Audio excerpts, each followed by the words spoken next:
Now, the Queen Mother is suspected of having an affair with Edmund Beaufort. Now, when we say the Queen Mother, I always think of a very old woman because of, I'm in my 30s. I still remember the Queen Mother being the mother of Queen Elizabeth II.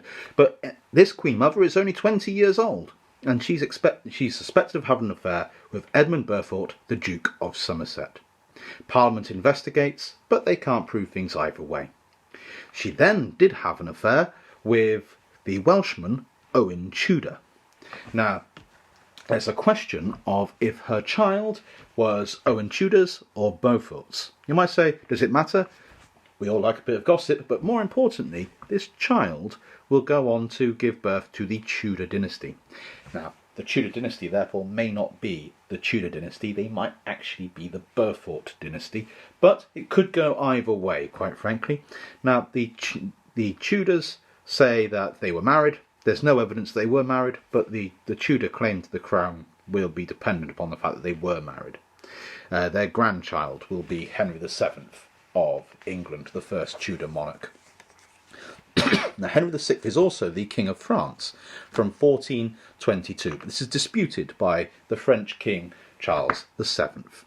Now, during the Regency, the Duke of Gloucester invades Holland, and English people start settling across France.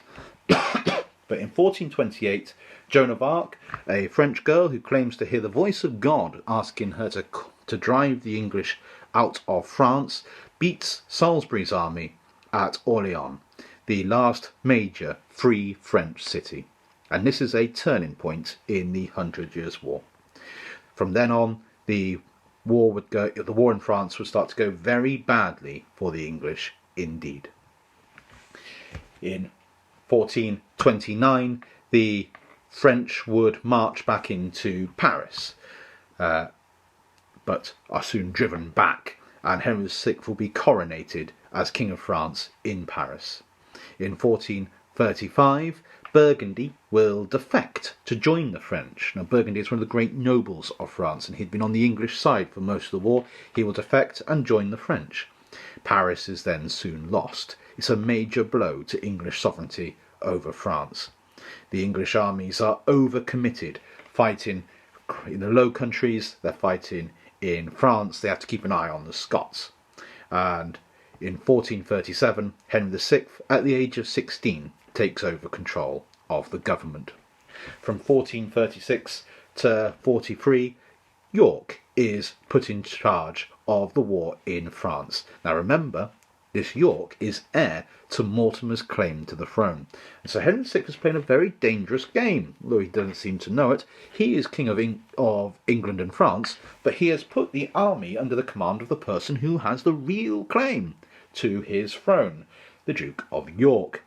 Now, at some stage, Henry VI realises that this may not be a good idea, and he replaces York with Somerset. But then Henry VI's government treats York really very badly.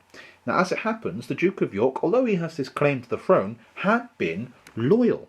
He had done nothing wrong, but now feels very slighted indeed. He's there going, oh, don't you trust me? Why are you taking me away from the army?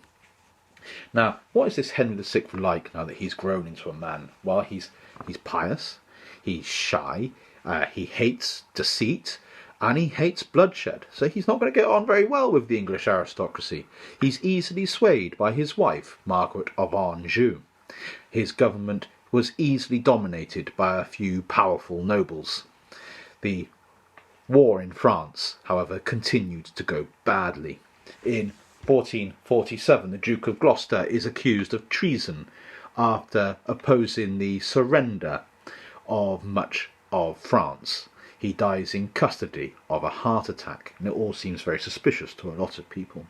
From 1449 to 50, an army led by Somerset fails to defend Normandy, and in 1450, with the English reeling from the fact that they've lost Normandy, remember their kings are the Norman kings.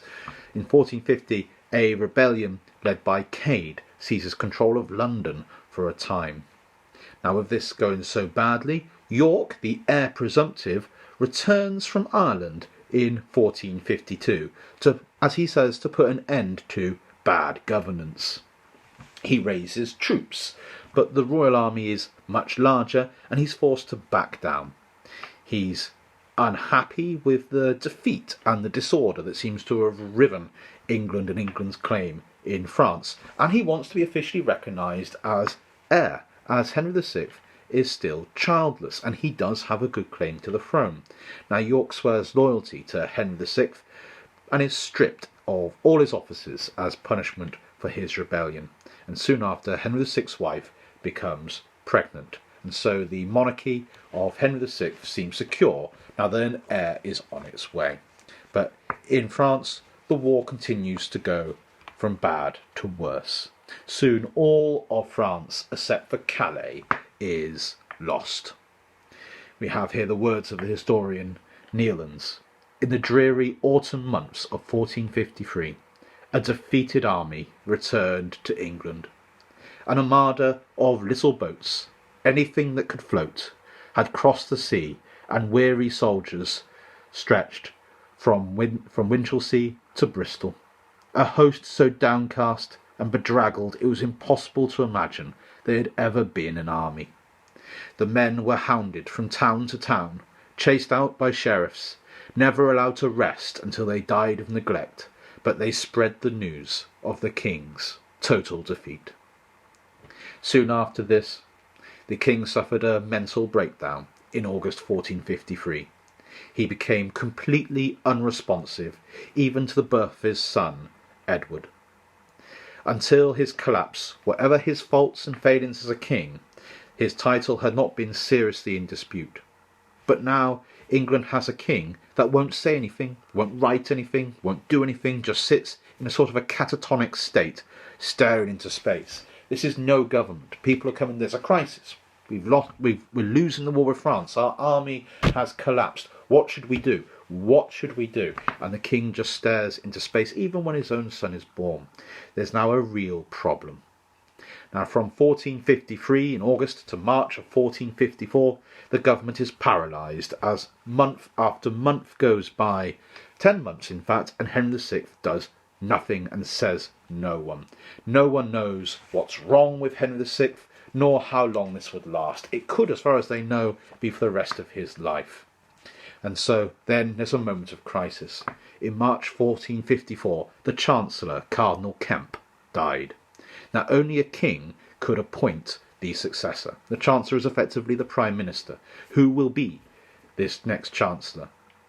He had been doing the day-to-day run of England and running the government while Henry VI was ill, but he is now dead and someone must replace him. And so they choose York. And York is made protector, and he struggled to keep order. He tried to exert authority over Ireland and Calais to suppress disorder in York, Cumberland, Derbyshire, Bedfordshire and Devon. He also tried to solve some of the problems of government overspending. And then on Christmas Day, 1454, Henry VI finally recovered. And this, one of his first actions is to condemn York, who had done so much hard work to try and keep the government running. York feared for his life and desperately raised troops to protect himself. On the 22nd of August 1455, there was the Battle of St Albans, and York beat the army of Henry VI. Henry VI is wounded in the neck by an arrow and captured. He's physically broken by his illness, and he suffers another relapse of his illness. And with the king once again catatonic, York becomes protector again. But both sides seem to have been to be genuinely shocked that a battle had been fought at all. But the War of the Roses has now begun.